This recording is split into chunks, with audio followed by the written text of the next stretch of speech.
Hello YouTube, welcome to the channel. I'm Amber, it's Amber Online, and today we're going to be talking Hobbit 2, Desolation of Smaug.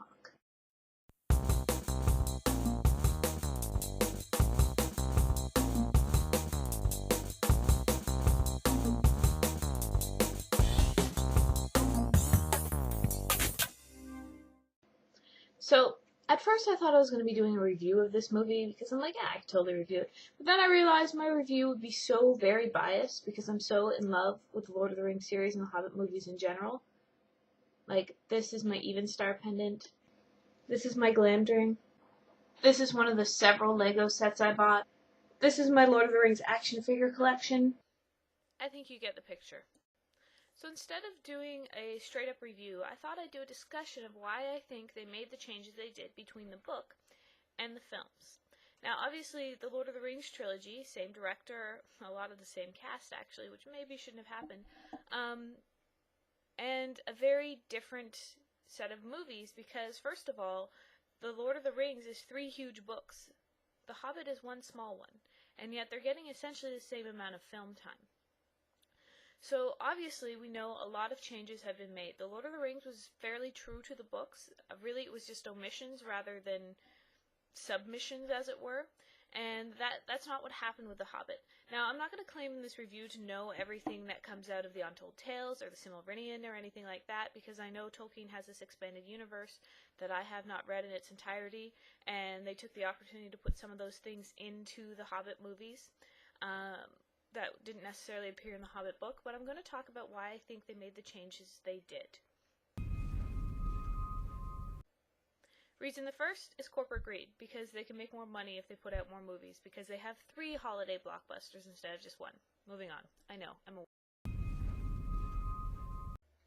So reason number 2, and I think this is the biggie, is going to be the first-person omniscient narrator in the book. I'm going to get all lit class on you right now and talk about that for a little bit. So if you don't like analysis, I guess you should probably leave.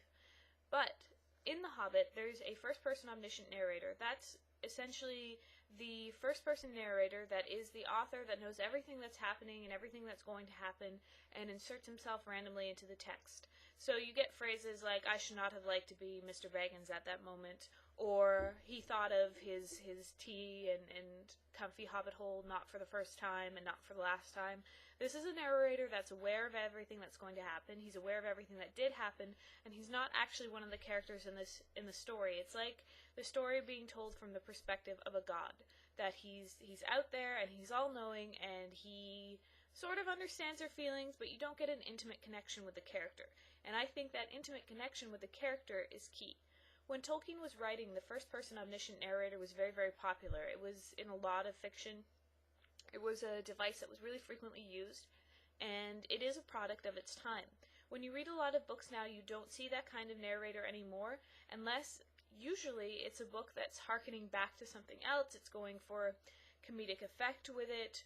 A lot of humor novels have it now, and a lot of novels trying to affect a style of an older time and trying to appear as an old-time novel.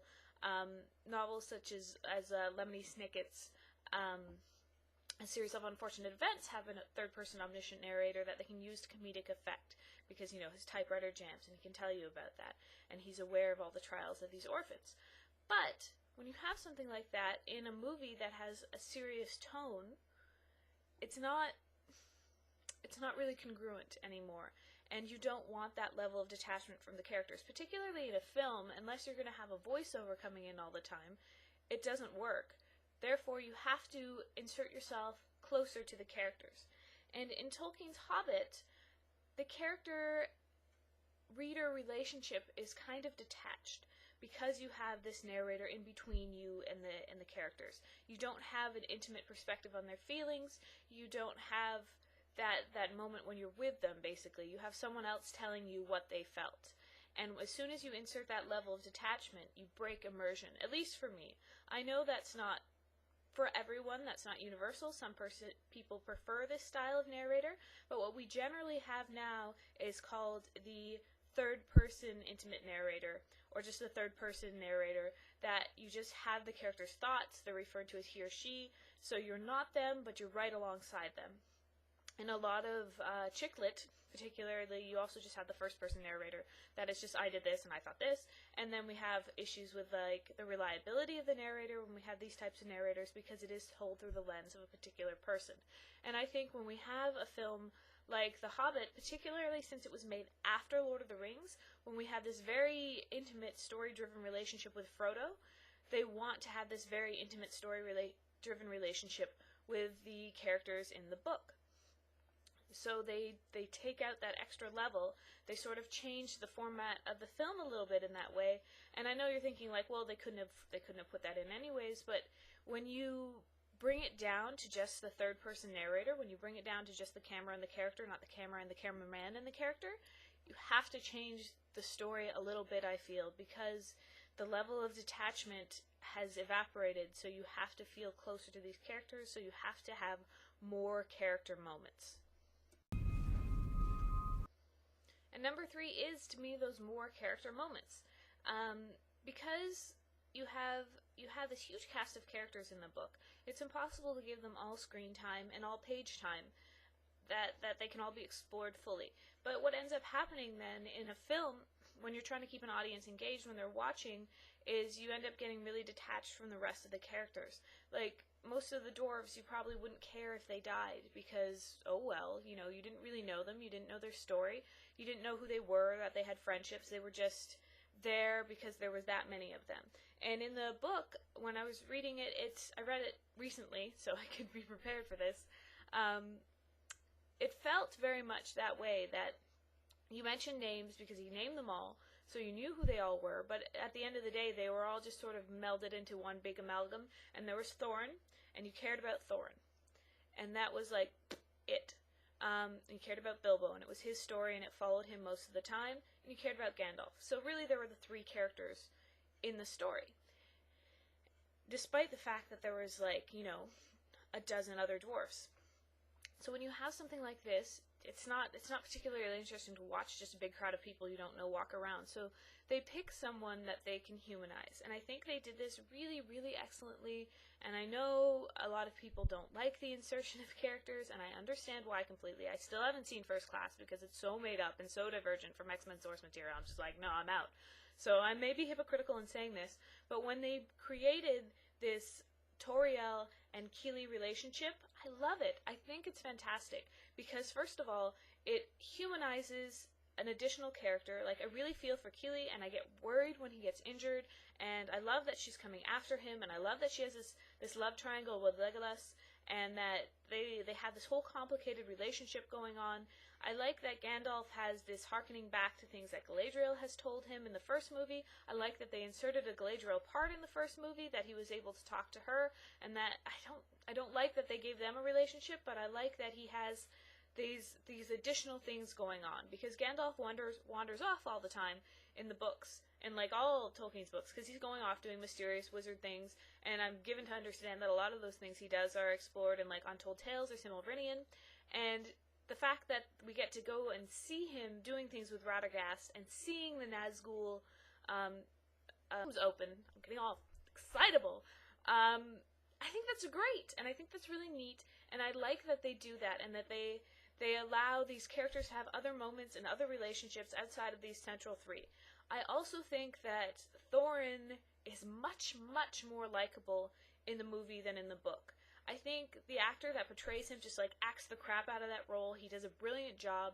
You can always see, like, the warring emotions on his face whenever he's trying to put the quest above people, and his friends are reminding him, like, don't do that. You know, Bilbo is a person. You have to go in and take care of him.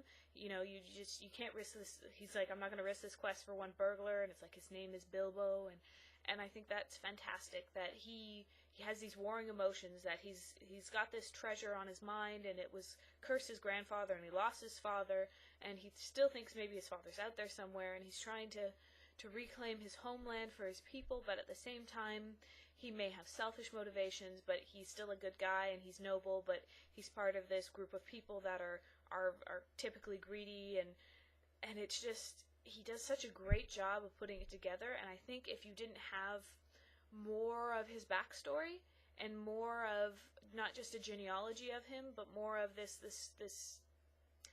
personal conflict they gave him with like the White Orc and this personal conflict that he struggles with, I don't think it would be as engrossing, and I don't think his character would be as likable, because he would just be this detached, sort of greedy, sort of aloof guy. And nobody really likes aloof people. No one's like, man, that guy's so aloof. I want to hang out with him. I want to know more about him. We don't feel that way. So when we have a character that's much more intimate and much more believable and fallible and yet redeemable, we like that much better. I think putting in something for the ladies. And you're like, but Amber, Lord of the Rings and The Hobbit are full of hot men.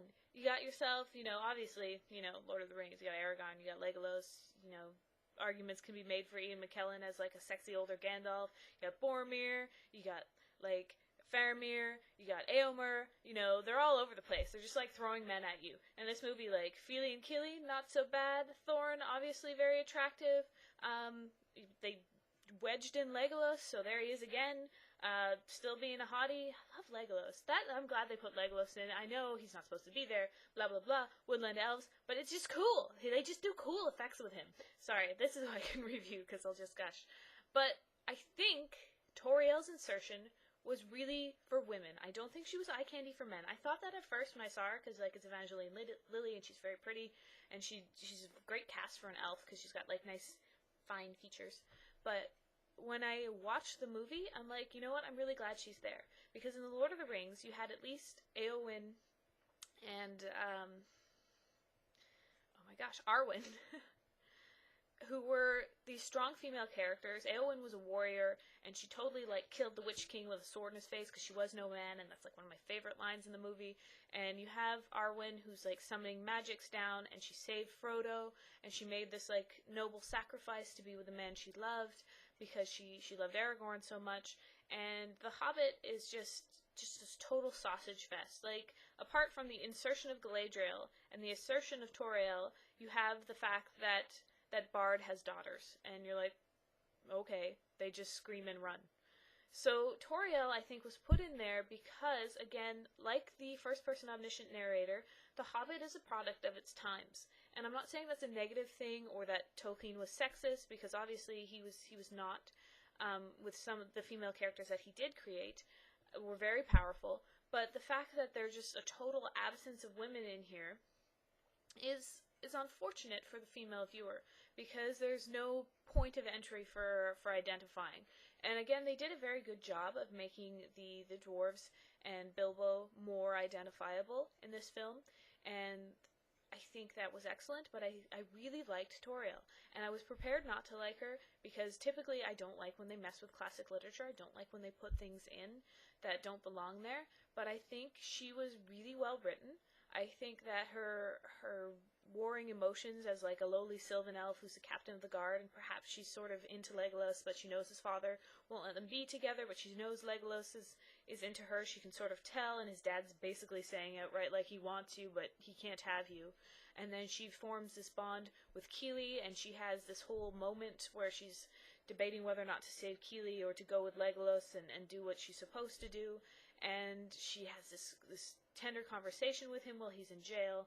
And she does a really good job acting, and she's inserting that I know she's an elf, but a human relationship element that's feels lacking. And I know you're gonna be like, you're a girl, you just want romance, and you know what? I kind of do. I like the romance in the movies. I'm sorry, it was not present in The Hobbit, and they allowed it to be present in the films, and I think they did it to great effect, because it increased characterization, it increased engagement with the movie, it increased emotional impact moments, and again, it did what they wanted, and it lengthened it so they can make more movies out of it. Like, sort of the tail end of what I mentioned is the make more movies out of it. The set pieces in this film were fantastic. Like, Lake Town, and the ice flows, and the houses built on stilts, and the boats everywhere.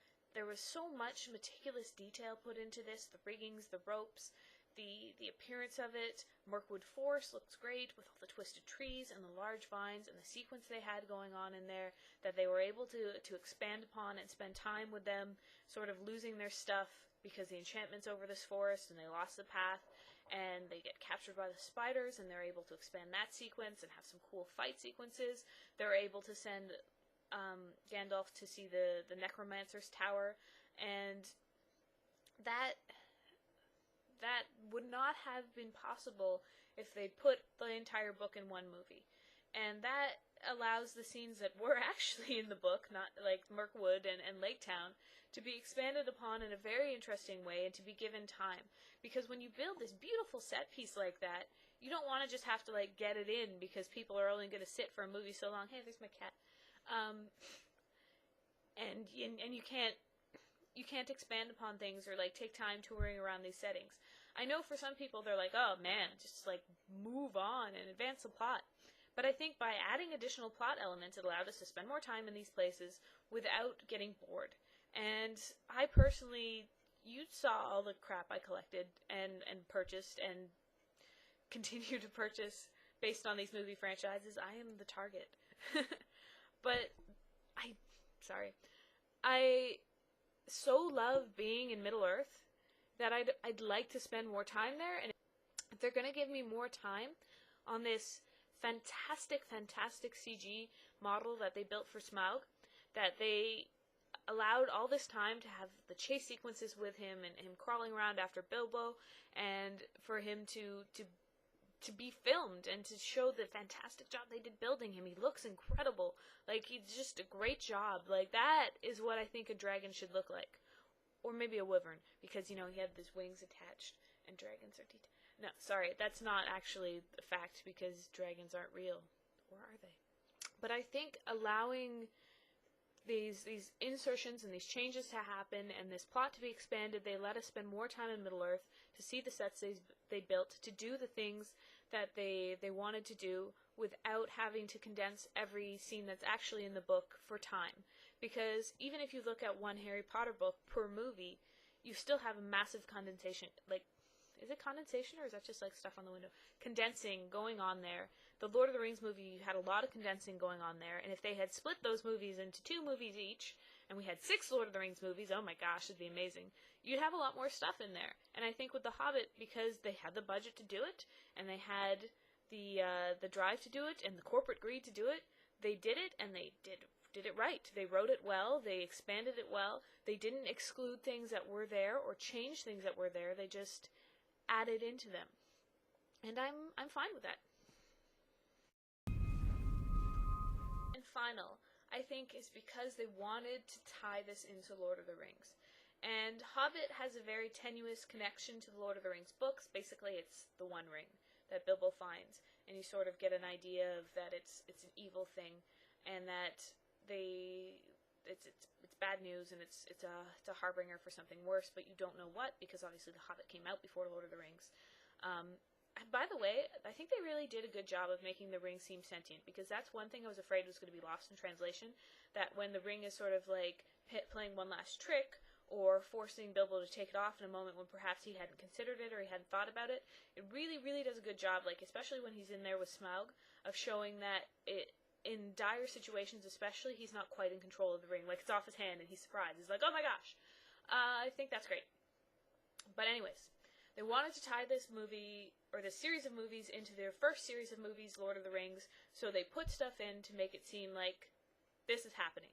So the scene with Legolas and his father when they've captured an orc, and it's talking about how this is like a forerunner for what's to come, and his master's risen again. The fact that they make the necromancer in Mirkwood Sauron, yes, and that they just overtly go and show like the armor that they had created for him in the first movie when they portrayed him there on the battlefield, and that was in the eye, and that makes up the pupil of the eye, and Gandalf is having this whole experience where the eye is looking at him, and it's like, armor eye.